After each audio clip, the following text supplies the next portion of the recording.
Lej pan ajeng kersan uba amazing kurba ya kecing syatkan jong uba arden milar pasayo moj. Ngini ngap hang ne ke ba une u reu rang ba in napo soyong konstitusi udon ban ong ha kene kapor kaba mentah ha kebedei bat ka parti UDP.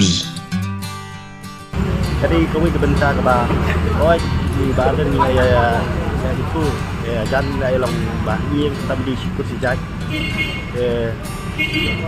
panong manginyi ya ka jinsakkan di pang kemensin. Rom di tengah daru nomor bahkan ni kamat ke bayu ada di dawa. Jadi kamat ke bak talang yang ni dikun di jemi hadin habut.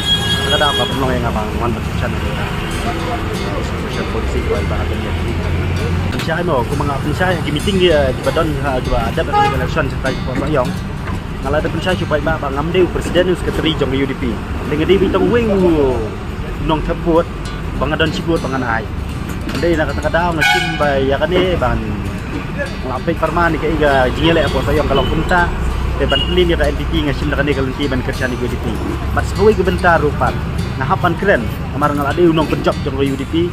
Mansa keren wala ada yu MLA jongi ada yu presiden ke UDP namar ba kene ke digamat ke bakta ya kajak kendring hi berkawe te nampak baki kin jus ngap kumne kin jus ngap menti kin jus keladon mau hadin ba ilayo banyak trailang bakta sarkar kumangil adaptif ni nakale ke jongna te ada don ek mensim ka ba kia nam takane ga kam matna sapundu mat yu presiden ke UDP baun keren iya kene balada keren ru nakaliang jong na masungku ba nganam desu jong ga UDP nang semang